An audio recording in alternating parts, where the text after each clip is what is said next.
All right, let's talk about software because, the sector has struggled all amid growing concerns about AI disrupting the entire industry. But your next guest is betting big on applications and what they call agentic software. Let's head down to Atlanta, Georgia. Frank Collett is with noted tech investor, Vista Partners CEO, Robert Smith, and they join us now. Frank, take it away. Brian, thank you very much. Robert, thank you for joining us. We're talking about software very shortly, but very quickly, we're here in Atlanta for the HBCU Aware Fest. This is a fundraiser for your Student Freedom Initiative. Everybody saw the headlines when you paid off the debt of those Morehouse students. This time, you're doing it a little bit different. What's the money you raise here? What's it going to be used for? Yeah, it goes to what we call the Student Freedom Initiative, and the dollars, in essence, recycle. So rather than paying back student debt, you borrow from the fund. As a student then, and as an adult, you start paying it back into the fund then relents it to the next generation of students. So it has a nice, I'll call it a virtuous cycle of supporting your own community and supporting the community of Americans who are, for HBCUs, 75% of our doctors, over half of our teachers, and over half of our engineers actually come from HBCUs. So we're excited to be here, and all the great sponsorship and friends who've come out to make this happen. All right, amazing cause. People can go online and get more information. We do have to talk to you about software. And donate. And donate. I was just looking at the IGV software ETF. A lot of us use it as a proxy for the software trade. Sure. It was down. It's down about 20% year to date. Sure. You've been adamant. The fears are overblown about AI disruption. You see software spending continuing this year about 16% higher year over year. Gartner has about the same number.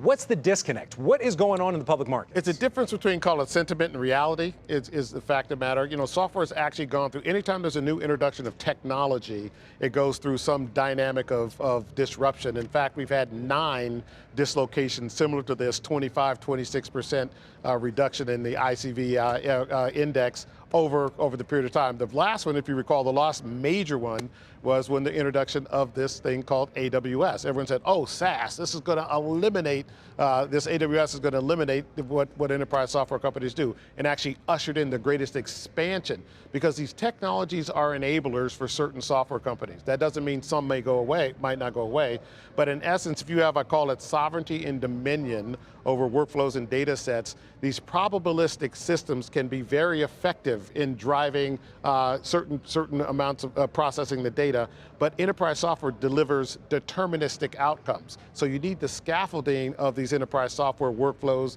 and data sets in order for it to actually prove to be very valuable in an agentic world. All right, a lot of notes have come out talking about the private market software companies that are AI agent native and their basic competition against the legacy players. You say it's not really about that. You also say only about 1% of enterprise data is actually loaded into LLMs. Now, what does that exactly mean going forward? Yeah, so importantly, as an enterprise, you have a lot of workflows and data that you've actually developed over decades in many cases.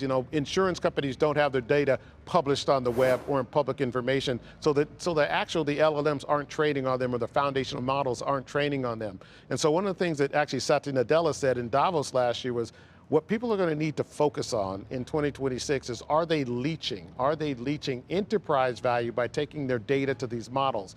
What's actually occurring now are enterprises realize you have to take these models to the data, operate in air-gapped environments, on-prem environments, utilizing the capabilities of these probabilistic systems, these AI systems, but actually running those agents through your workflows, your enterprise software workflows, and your dynamic data that you uniquely have to give you deterministic outcomes that your customers want. I like to say, getting a wire transfer mostly right isn't acceptable in an enterprise environment. Well, it's not when it's my money. Robert, thank you so much. Really appreciate your time. Good luck with everything with the Student Freedom Initiative and right here at HBCU Aware Fest. Thank you again. Thank you, Frank. Brian, back over to you.